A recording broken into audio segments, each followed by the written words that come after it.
discussion. Good deal. All right, well, good afternoon, everyone. My name is Greg Grimm. This is Kevin Ketterer. We're from Locker & Associates. I see a lot of familiar faces, and we're excited to be back with you this year to talk about the healthcare open enrollment. Today is kind of, again, similar format to last year. It's your time to be able to ask questions. Really, the premise of the meeting is twofold. One, I'm going to give kind of a market update, what's going on in the health insurance industry, what happened with your renewal, what did we do, the conclusion that we made, and really the second aspect of the meeting is to dive into plan options, what's the cost, the functionality of the plan, really what makes sense for your individual health needs and your family, as well as kind of next steps. What do you need to do if you want to enroll, waive, so forth and so on. So from a market update standpoint, as we were kind of just talking briefly, not a lot of changes this year. Okay, the big change was last year. So when we're looking at the underwriting criteria this year, again, three things. Remember, all they are giving you a rate off of: where do you live, do you use tobacco, and how old are you? Okay, so I even brought some pretzels with cheese dip in the next room because health is no longer an option. I'm kidding, but I still want to maintain a nice health. But yeah, that is the only three criteria, right, that they're giving you your individual rate. Okay. So as far as the individual mandate as well, no change. Remember, so last year, every U.S. citizen had to require to have health insurance, or you paid a fine, right, when you filed your taxes. Again, no change. The only change is that fine is going up. So last year was 1% or of your household income, or $95, whichever is greater if you're not insured. This year in 2016, it's going to be 2% or $195. Right, whatever's greater of your household income, and we think the year after that's going to be 3% and $695. Okay, so you can see the idea is they want individuals insured. They're going to keep increasing the fine if you are uninsured. Okay, so from SynaTek's perspective, right, we collectively had a 15% increase. Okay, which means why did that happen? Well, one, everyone got older. Right, there's no denying that, and so when you look at a percentage. The percentage was a 15% increase total, like your total bill, okay? So some plan designs, we had 4 plans in existence last year. Some went up 10, some went up 20, some went up 2, went up 5. So collectively, the reason for that is because, one, utilization of those plans. Some plans, right, depending on the actuarial number, maybe were priced lower or higher than the actual utilization throughout that year. So after renewal, the insurance company goes, okay, this year, that plan option 3, it was pretty close to what we underwritten on, and yes, you got a little bit older, right? But maybe we're going to increase that 10%, okay? And here's why. Market trend, meaning the healthcare trend increase year to year right now is 12%, which means if I broke my arm last year versus breaking my arm this year, it's 12% more expensive. So regardless of what's going on, the market and the health insurance is continuing to increase at a pretty rapid level. Why? Well, there's many reasons. I won't get into a ton of them, but not to talk politics, but to talk facts. One, obviously, is because of the Affordable Care Act and all of the fees. And think about it, you have many individuals now who are getting into the insurance market that never were before. 2, consolidation of hospitals and service centers. Seeing all these hospitals buying smaller hospitals or buying primary care physicians, right? It's becoming very expensive to be a small mom and pop. You know, the Greg Grimm primary care doctors of the world are becoming irrelevant. Not that I was a doctor, believe me, I'm more qualified. However, these consolidations are decreasing some of the competition. Okay? And 3 really is just the pure cost of care. So we're still trying to, we meaning the industry, is still trying to understand how do we reduce the care. And one thing that we will show when we look at plan designs, the thing that is going to continue to help to try to reduce that increase is consumer-driven plans. So we're going to talk about what that means. Okay, and basically what it means is opening up to you just to figure out what are the costs of the actual services before you go, right? Because think about it, when you went to get an MRI, okay, and you had a copay, $100. Well, I didn't care if I went to Jefferson or Harleysville outpatient MRI center. I still only paid $100. Me being the member. but you know that Jefferson was probably $2,000 and MRI Center of Harleysville was probably $500. And so you're getting different reimbursements from the insurance companies. So what now with the insurance companies going, listen, we got to have competition. I mean, you imagine buying a TV and going to Walmart and say, I'm going to take that Samsung and not the Vizio, and they're the same price. Well, everyone wants a Samsung, right? So they're trying to design plans, and you're going to see here, for you to be able to pay the negotiated rate, okay, and see what individual and shop around, okay? So as you're going to see more and more of these high deductible and first dollar deductible plans are coming in existence in hopes that you will shop around and become more of a consumer, okay? So to kind of go back to after the increase, our role, we're supposed to really, obviously, we scour the market, we look at different carriers, and it came at Aetna was still the most competitive carrier by far.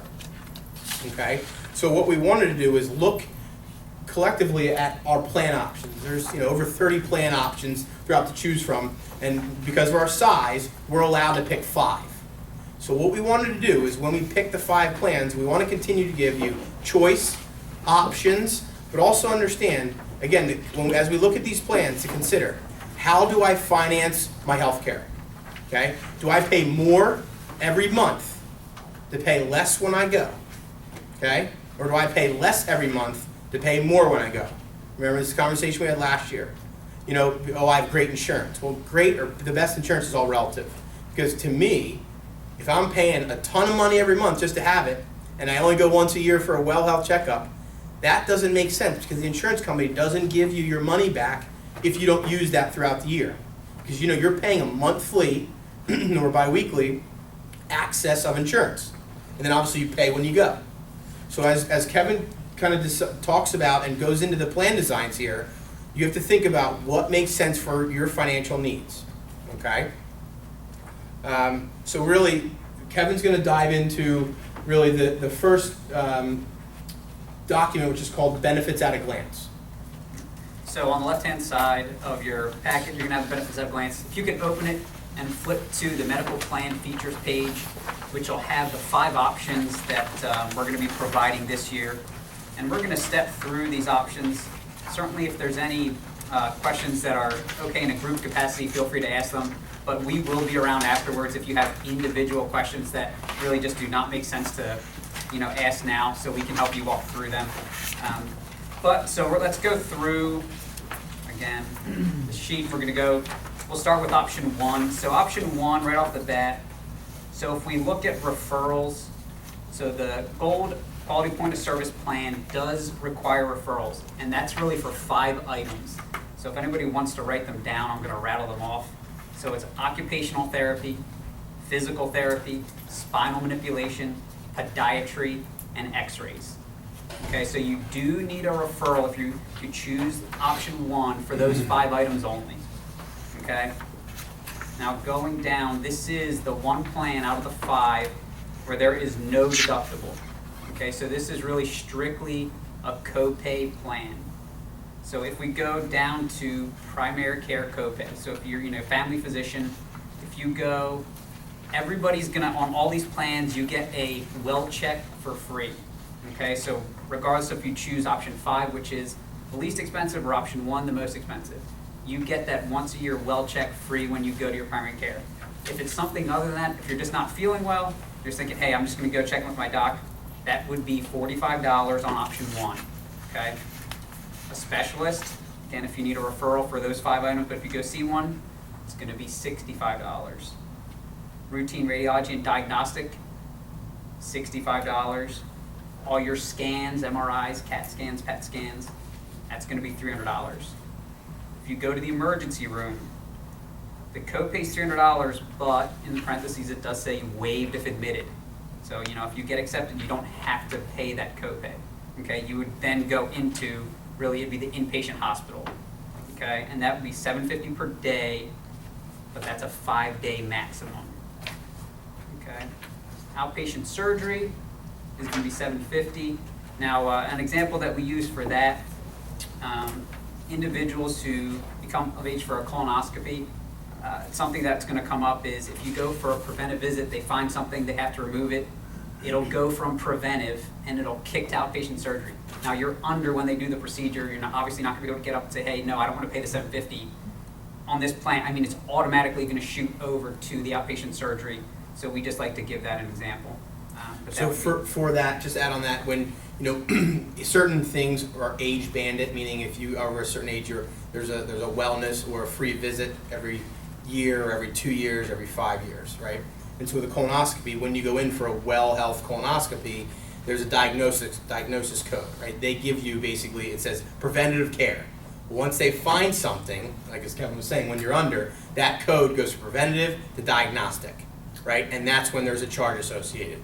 And then when, if you might say, hey, I was here for my my well exam, and they say, well, that wasn't a well exam because now we found a polyp and it's now diagnostic. Okay, so it's one of those things that, again, like Kevin said, you're under, you can't say, no, I don't want it now, right? Yeah, I mean, right. you're already stuck at that point. However, it just wanted to make sure that they're billing you appropriately once you get your statement of insurance. The next item down is gonna be the out-of-pocket maximum, so that's to the dollar, the maximum amount that you would pay on the plan. And the first number is always gonna be an individual or one person on the plan. Anything other than yourself is gonna kick to that second number, which is the 12,000, okay? And that is, unlike the other plans that have deductibles, that is the one number, so that's one big bucket that's hanging out there, that's 6 and 12, because that's the limit that you would pay for the year. The routine vision exam, that's $0. There used to be reimbursement, a few years ago. Aetna, due to healthcare reform, they decided to pull that away, so they no longer offer it. But you do get the routine exam. The out-of-network, so the only time really you would find yourself wanting to look at this would be if you're traveling to, say, Arizona or California for a procedure that is just not available here, and most of the time, the centers that are going to give you that treatment don't accept any insurance to begin with. But the out-of-network does give you some limits. So, there is a deductible, again, 5 or 10, and then it's the out-of-pocket is 10 or 20. Now, if you ever get into a situation like this where you're just not finding a hospital in our area that is accepting or does the procedure that you're looking for, let's say give us a call, and we'll do the best that we can to try and find a place that can get the procedure done for you, but this is very rare. I've only actually had to deal with it probably once in the 4 or 5 years that I've actually been explaining these plans. So, but again, I mean, it gives you a limit versus if, for instance, if you look at option 4, all the way over, it's not applicable. So an HMO does not give you any out of network, so you would just pay continuously. There's no ceiling to it. Okay. Prescription drugs. So you have brand. So you have generic, it's going to be brand and then preferred brand. That fourth, 50% up to 500 is going to be your specialty, and that's really your injectables that are, again, unfortunately, just keep going up in cost. But again, so generic, brand, non-preferred brand, and then we have specialty. And if anybody's on the mail order program, that stayed the same. It's 2 times the retail, so you get 90-day supply, but you're paying 2 co-pays. So that's option 1. But one thing on prescriptions that I'll just kind of give an overview on is make sure, we're having some dialogue here at the beginning before everyone came, make sure you're continuing to ask your doctor for generic prescriptions, okay? Because the specialty prescription market is increasing at a rapid rate, meaning the trend is probably 5 times higher than the medical trend. We're seeing so many more specialty prescriptions coming out to the market. One-offs to cure hepatitis C very quickly in 3 months that it used to take years. Okay, things that are but they are extremely expensive. So obviously this isn't meant to cheapen your healthcare, but again, this whole consumer mentality, you have to continue to ask.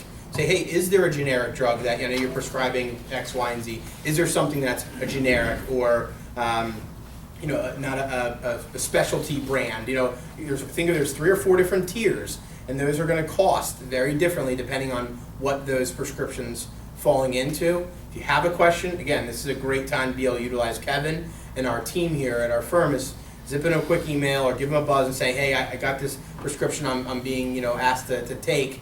are there any, generics out there, or what tier would this fall in? Okay, so prescriptions you're gonna see, especially when we go on option 5, the true cost of these prescriptions are very, very high. Any questions about the option 1? So option 2, again, starting from the top, so referrals, not required. You can go ahead and you can submit your primary care information on the enrollment form, which we'll go through, but again, it's not required that you have referrals to see specialists. You can go directly to them. You don't need to see your primary care physician prior to. The deductible, again, first number, $2,000. If you enroll as a single person, anything else will be the $4,000. Now, this plan is unique in that there are really only 2 services listed here which are going to contribute to that bucket that we just described, that deductible. Okay, so if we go down, if we look at inpatient hospital and outpatient surgery, those are the only 2 blocks that are going to have a number and then after deductible. And in this case, it's going to be 100% covered after the deductible. So if you have an inpatient hospital copay, a lot of times nowadays you're going to hit that $2,000 probably when you walk through the door if you have an inpatient hospital visit. Okay? If you go again, you're not going to pay anything. You've already hit your deductible, so it's going to be $0 after deductible. That colonoscopy, for instance, if you go to your center and they say, okay, well, it was prevented, but we found a polyp, we had to remove it. Say it's, they charge $800. Well, that $800 will go towards your deductible, right? Either 2 or 4, and then maybe later on you get a hospital visit. So then your deductible's met. So if you have any of those services, again, after you've already hit your deductible, you're not going to pay anything. They will be 100% covered. Now, those are the only 2 services that are going towards that deductible bucket. The ER copay says $350 deductible waived. Correct. So that's not part of the deductible then? No. That's copay So- then? Correct. Okay. Yep. And again, if you look, it says waived if admitted, right? Mhm. So if you get admitted, you're not paying that copay. But remember the 2 buckets, right? So for option 2, you have the deductible. If I'm a single, I have a $2,000 deductible bucket. Once I hit that, right, that stops, and I'm covered through the rest of the year in those 2 categories. However, I still have an out-of-pocket max that all the rest of the copays go into. So the copay and the deductible bucket, both of those together, if I'm a single, the max is $63.50 I can pay throughout the entire year, right? So your plan starts October 1st to the end of September. Okay, so as you continue to see these plans, understand, your health needs and say, listen, if I know I'm going to the primary care doctor a lot, or I know I'm going to have to be a couple surgeries or whatever, you can start putting into which category you're going to cap out quickly and start doing the math of, does it make sense to have a richer plan on the left-hand side? Or does it make sense to move down the right-hand side a little bit less expensive on a plan each month? And so as we go down for option 2, the rest are copays, right? So it is like option 1 where the primary care copay is $45, specialist is $75, radiology $75, your scans are $350, the emergency room we just went over, but that's $350. The deductible is waived for that, and it's waived if you're admitted. Okay, then we hit the deductible items, and then we go to the out-of-pocket max, which again, that gap is bridged by the copays that you're going to pay for all the copays up top, and then if we look down prescription drugs as well, so 10, 50, 125, just like plan 1, 50% up to 500. Now that's for your specialty, your injectables and things like that. Then the out-of-network is the exact same as the option 1, okay? Any questions on option 2? So option 2 and option 3, you're going to look down through them and you're not going to see any difference, okay? So really, the one line that we want to look at here, referrals. Option 2, it says not required. Option 3, it says required. Okay, so just when you look at them, without mistake, they are the same plan utilization-wise, but the networks that they're on, it's the HN option for 2, which does not require referrals.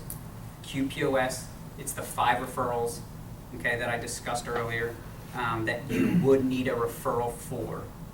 So that is the difference. Everything else, the deductible, the co-pays, the prescription, the out-of-network, all those, if you look down, they are the exact same. okay? But, you know, that certainly would get confusing if you go home and you're thinking, it looks like I only have 4 options, why, you know, they're not any different. They are, if you tweak it a little bit, it's either, you know, you're gonna pay a little more for no referrals, or, you know, you can save a little bit and just know if you have those 5 items, you're gonna see your primary care physician before, and you'll get a referral for that. And generally speaking, go Will. So between gold and silver, you have a 5-day hospital visit, $750 per day for the gold, it's $4,500. And then you have the silver option is $0 after deductible, so the most you'd have to pay is $2,000. Exactly. So you could end up paying twice as much with the gold Correct, for the certain services, Yep. right? In the hospital for 5 days. if you're in a hospital. But only if you're a single person, correct? Correct. Correct. You have to be enrolled in the silver plan only if you're a single person for $2,000. Like Yep. if I would be a family, I'd have to meet $4,000 first. Okay. But each individual Would only be 2,000. would be only 2,000. Oh, I thought you said it wasn't that like Nope, no, the only, if it's like that way is for option 5. that. Okay. Because remember, depending on the type of plan, meaning a deductible plan or a true HSA or high deductible plan, they handle the deductible differently. I know, it gets a little bit confusing, but, I'm sorry? That, don't listen to what I just said. okay. Okay, I agree. but for Will's example, right, this is why it's, look, it's insurance, you can't predict your health future, but certain plans are more beneficial than others because for something like an option 1, okay, you are in co-pays the entire time, but for a certain service, that is going to be more than your deductible max. Okay, now the out-of-pocket max is a little bit smaller, but, you know, does it make sense to take that option 1? So what is the benefit to the gold over the silver then? A little bit lower co-pays. MRI, routine radiology, No deductible. no deductible. Right, so you No could, referrals. so if you go to Will for that example, if I go get an outpatient surgery, it's $2,000. On option 2, I pay $2,000 when I'm a single, right? In option 1, I only pay $750 because it's a fixed cost. Okay. Follow me? Yeah. Because again, here, remember guys, everything comes down to the negotiated rate. So the negotiated rate for if, you know, I have a surgery, I blew up my ACL, we were talking earlier, $40,000 surgery. The negotiated rate from Rothman and Aetna was 10 grand, okay? In option 1, I pay $750. Option 2, I pay $2,000. Okay? So it all depends. Your example, yeah, it's like, why would you choose option 1? But in my example, option 1 looks better. So it all depends on how you're utilizing the care, okay? So why don't we talk about option 4? So option 4, this is the one that's gonna switch from really where it's gonna be mostly co-pays to it's gonna be your first dollar deductible plan. So it's an HMO, so referrals are required for all specialists. Okay, it's not just the 5 like we looked at in option 3 and option 1. So the deductible, $1,500 if you're single, $3,000 anything other than just single. Okay, primary care. So you're gonna see co-pays, but they all say after deductible. Okay, so that means for any of these services, so primary care, specialist, you know, diagnostic, your scans, the emergency room, right? Those, you're gonna have co-pays after you meet your deductible. Okay, now once we get down to inpatient and outpatient though, you're gonna see it's gonna be $0 after deductible. So those, again, if you have multiple inpatient hospital visits, for instance, if you have a really bad year, you're not gonna pay every time you go into the hospital.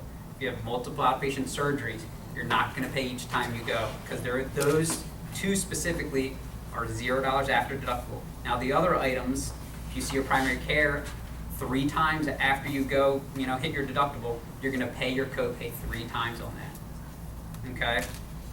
Now when we come to the out-of-pocket max, so all of the copays, again, are gonna drive the gap between the deductible and the out-of-pocket max.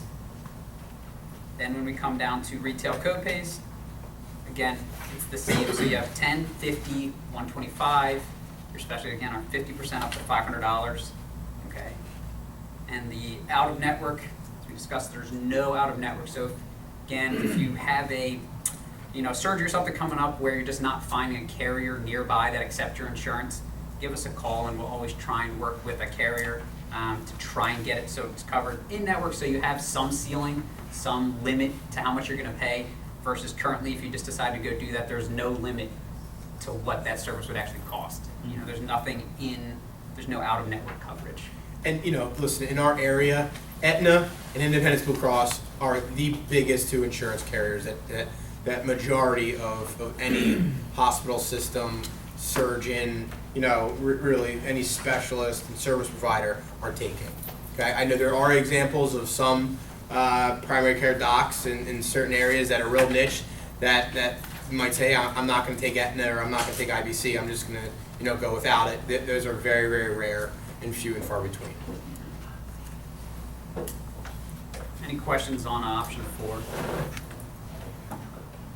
And I think an overall thing to continue to think about, guys, as you can see, look at the out-of-pocket maxes of all the plans, right? They're all the same. Pretty much the same. Right? There's a couple of tweaks here and there. They go from $6,000 to $6,450. So the reality is the actuaries set the price of these plans on how fast can you get to that number. Because at the end of the day, that is the most, no matter what the plan design is, that's the most that you can spend in a calendar year.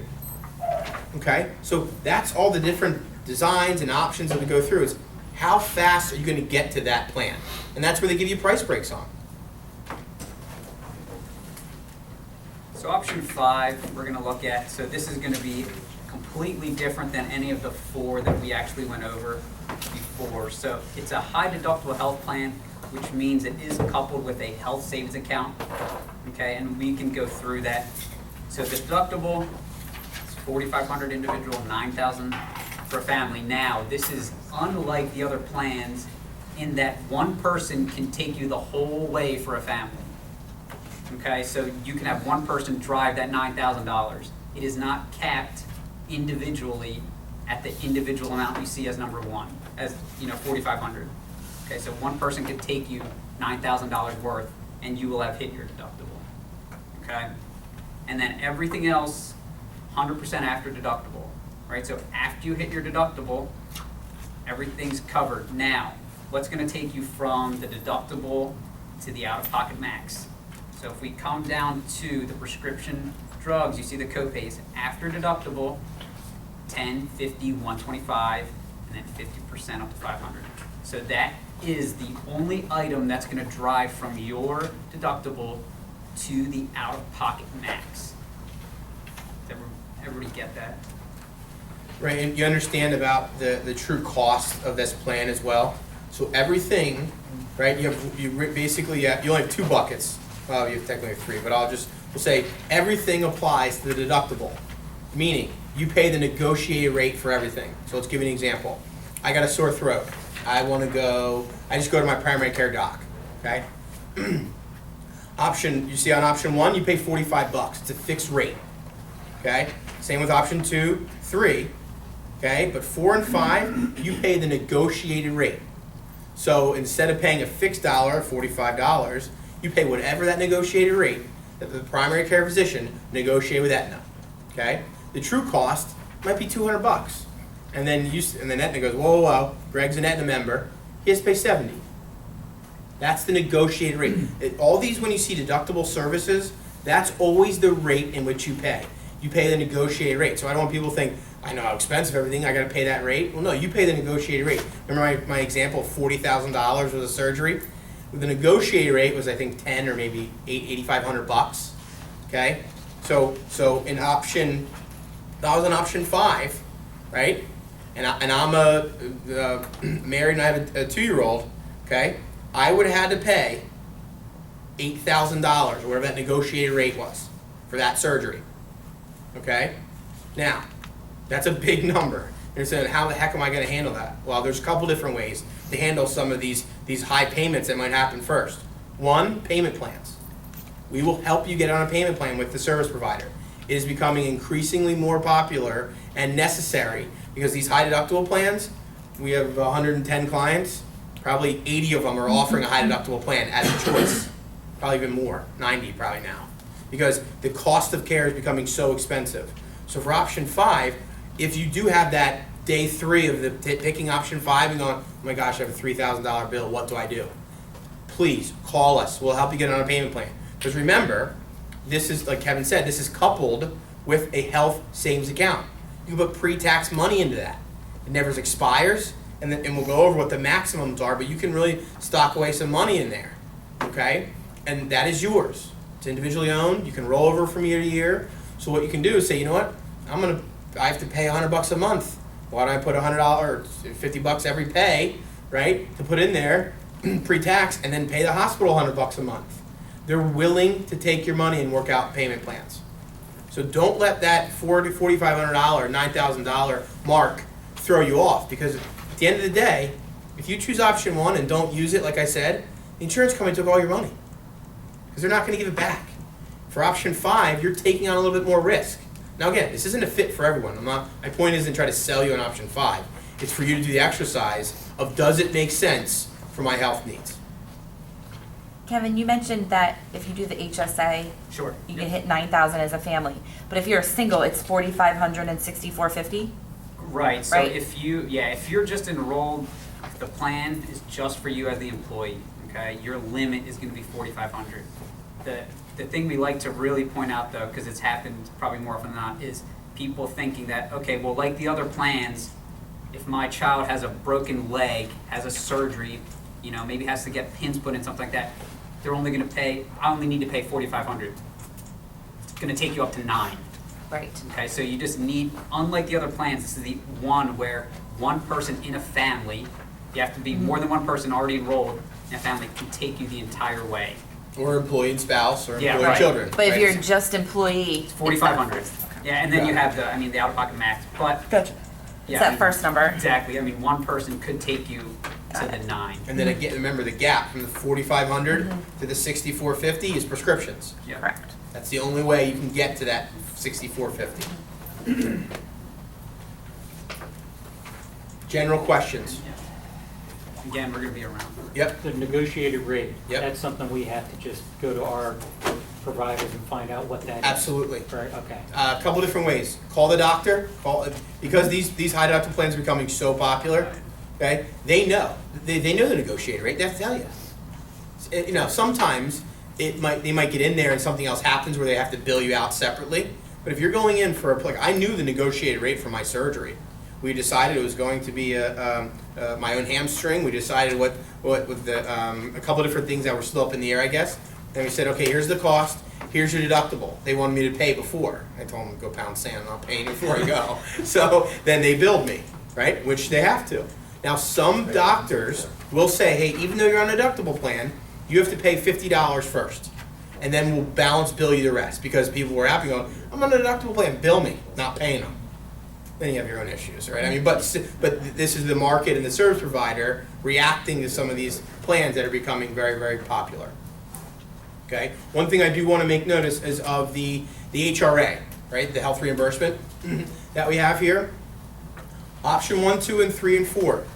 Okay. We're going to open up. You can use it really for any service. Okay. It's a $200 amount. Okay. Option 5, legally from a IRS law, you can only use it after you hit your deductible, because you are getting the opportunity to put tax-free money into an HSA account. Follow me?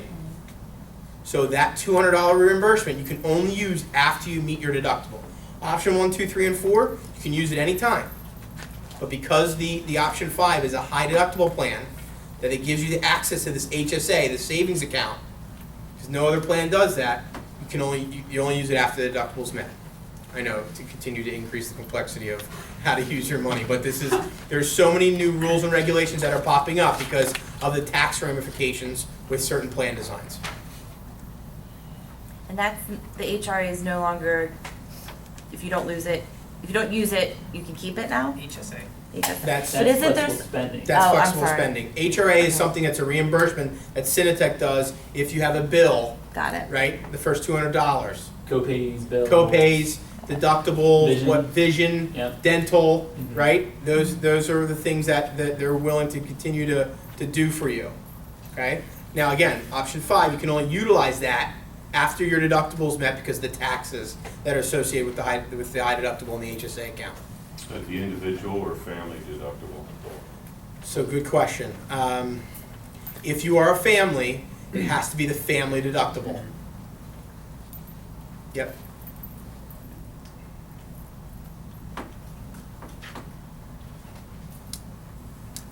Okay. And that'll all have been the case for a number of years. right? Correct. Yeah. And, It's not something and that's new. this is not new. Yeah. Here's what's happening now. Yeah. The speed limit used to be 55, you go 70 and wave at the IRS. I'm like, I'm going to 70. Now, you go 56, they're going to whack you because of all the new ramifications that's going on with healthcare reform. There are certain things that because you offer a health plan, you have to document and check. The goal is, and the plan is, they keep hearing from the IRS, Health and Human Services, and the DOL, Department of Labor, are all talking for the first time.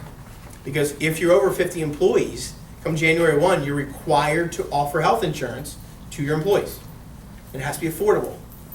So now they're checking up, and what does affordability mean? Well, each employee can't spend more than 9.5% of their household income on health insurance premiums. So now everyone's checking and squeezing, saying, how much did you pay? When you file your taxes now, you're saying how much you're spending on healthcare, health insurance, your contributions, right? When you're, and the employer's being asked the same thing. So we have to really make sure that we are, and again, we always were being compliant, but certain things, they were almost like recommendations. I mean, truly they were. But now we really have to make sure that and again, that'll be, on the individual to make sure that they're doing that. The next thing that we'll go through, you can flip the page. Now, these items have not changed. The dental insurance, okay, that has not changed. It's the same plan that's been here for years. Okay, the life insurance, the supplemental, the FSA, and the HSA. Now, the HSA does increase year to year, but you can see the maximum contribution, $3,350 individual, $6,550 family. That rolls over year to year. It has portability. You can take it from employer to employer. Okay, it's not a use it or lose it like an FSA, which is commonly compared to. Actually, with the FSA, it's not use it or lose it anymore. There's a $500. Yeah, there's a rollover. There's a Yep. rollover that you can Yeah. have from year to year. So that the enrollment forms for the FSA are up front. They're not in your current packet. And then we'll come to the enrollment form. Okay, so on the enrollment form, pretty self-explanatory. Your information, what's new here is going to be the primary care physician. So if you're on a plan, if you choose a plan that says required, at the minimum, if you could put the name and the practice on there, the city of primary care physician would be great, but those 3 items will just help us because we actually have to go in the system and find them, their specific code for the plan that you're choosing, and then we put that into the system once you enroll, okay? Then the middle section is gonna be the cost for you and your dependents, and the far right, as you can see, is gonna be what you can deduct as SynaTek's contribution. So $480 or $300 for your dependents. Okay, and then your totals are at the bottom for the plans, and then you're just going to go ahead and deduct that. Now, these contributions on the sheet are per month. Okay. So And you're then- saying on that total cost, the total cost at the bottom, Yes. you subtract all the amounts, Employer for that. contribution. Okay. Yeah. Right. Yes. and then that's what your total Correct. cost is. And again, this is monthly. Last year we did per pay, but we wanted to show, I just think it's easier from a conceptual standpoint to understand what it's costing and the contribution per month. Okay, and then it does give you the option to waive. An important note, if you waive now and if you do not have a life event, adoption, marriage, divorce, birth, part-time to full-time, spouse losing coverage, any of those things, the next time you'll actually be able to enroll will be this time next year. Okay, and you're gonna have a hard time, or you really won't be able to get on like individually because all the individual markets are basically shut down for that one time a year that everyone's allowed to go on healthcare.gov. But again, you can waive, and it just gives that little disclaimer that unless a life event occurs, you would have to wait until the next open enrollment, until the next time we have this meeting. Coming down, if you choose option 5, which is the health savings, the high deductible health plan, you can couple that with health savings account. Again, we list the maximums here, and then you could put a contribution You don't need to, but again, it is tax-free money, it is portable. You can, it's not use it or lose it. Every year it moves over and you keep accruing that money. Okay. This contribution amount, is it monthly, annual, or how's this? You what do can want to do write it, in it's here? per pay. Per pay period, you want to Yeah, write in and here? you, Okay. your HR might not like it, but you can change it however many times you want. Okay. But yeah, I mean, if some weeks you want to, if in the beginning, for instance, you want to dump $10 in 2,000. and 1 cent, $10 Yeah, right, and yeah, I 2 mean, cents. It's really- you can change it though. Okay. So you want us to write in here the per pay period? Yeah, it would be the per pay. Okay. Yeah. Okay. Then on the back, we'll have the dependent information. Again, the only new blocks, the primary care physician info. So if, pediatricians, family care doctors, that information is going to go on there. Come down to the dental insurance. That was flat. There was no increase for this year, so those are the exact same numbers that you had last year. Okay. Sorry. And then again, it's the waive. You recognize that this is open enrollment. If you don't have a life event, you're going to wait till this time next year to go ahead and enroll. And then just assign a date. And we're looking for these back next Wednesday. Looking to have these back by Wednesday. So hand this form either to Lori or Pete Yeah. by Wednesday, which is the 23rd. And now as far as the rest of the packet, so on the right-hand side, it's going to be the more detailed, they're called summaries of benefit coverage. It's a Q&A style document, so these blue documents, okay, and it gives more scenarios. It'll give birth, it'll give if you need to see a chiropractor, all of those things. Okay, you could also just call me, you could email me, or you could go ahead and look through these. On the left-hand side, those are compliance notices that we are required to give. Now, the first one is going to be the preventive healthcare services. So we talked about age-banded services. It breaks it up by men, women, children. Those items that when you go to your primary care, you're going to be able to go, and it will be zero cost to you regardless of what plan you choose. If it's on option 5, if it's option 1, okay, that won't change.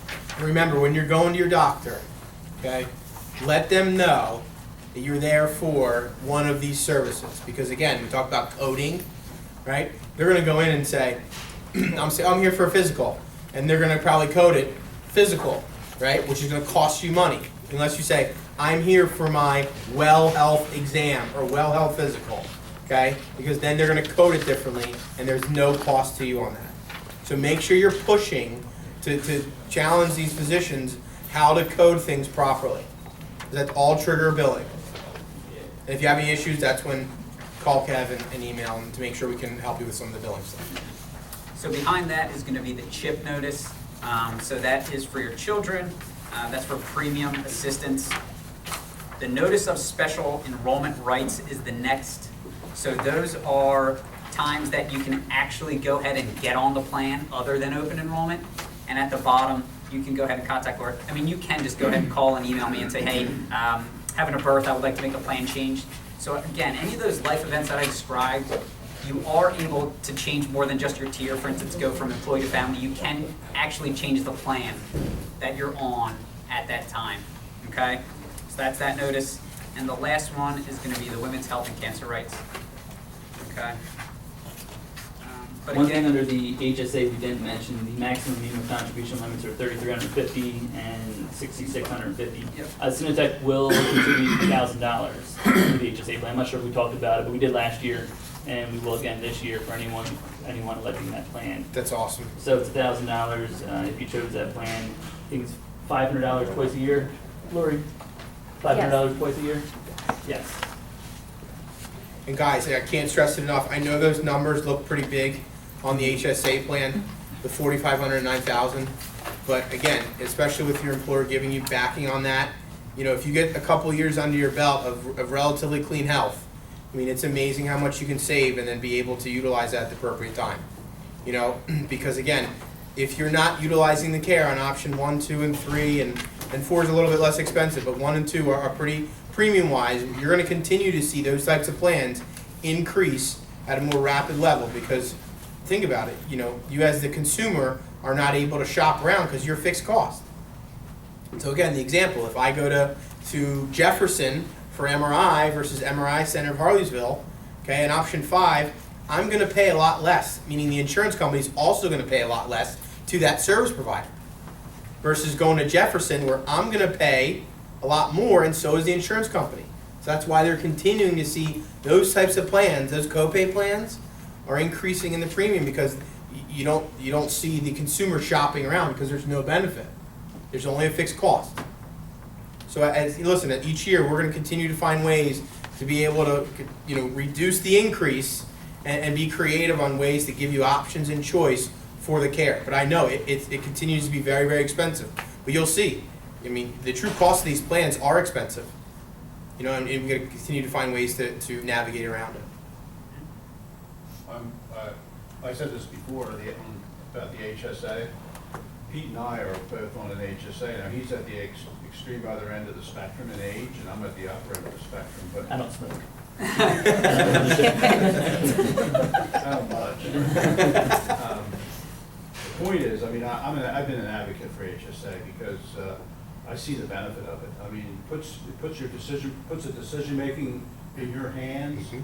You can be selective about where you go or where you, and a lot's covered by it. I mean, your physicals are covered by it. Blood work generally is covered by it. So, it's something to look at. We're all used to the copay idea, and it's easy, but those plans are getting really almost out of sight for people to afford. Yep. And so, take a look at it if you haven't already. Yeah, I mean, my suggestion again, do the math. Take a bill that you had, and you can see the negotiated rate, okay, and see what you paid on maybe a copay, and see, take the last 3 months. It's a great exercise to do, and see all the bills that you had, and see what the negotiated rate was, okay. See what the premium you paid, and start doing the math, and you can see pretty quickly and say, oh, I'm on these 3 prescriptions, and I can't get a generic. And you might say, you know what, it's worth the extra month that you're paying in premium dollars. Or you might say, hey, I paid all that money for that option 2 and I went twice. And I would have saved, $1,000 or $1,500 on choosing option 5. So again, I know this is cumbersome and it's tougher, but I'm telling you, if you're not a consumer, you're gonna pay more. And if you wanna do that, then that's your luxury. And that's where we're giving you the choice. That fund, it goes with you. When you retire, if there's money in it, it goes with you. It's yours. You can pay Medicare premiums. I mean, things definitely that are creative with it.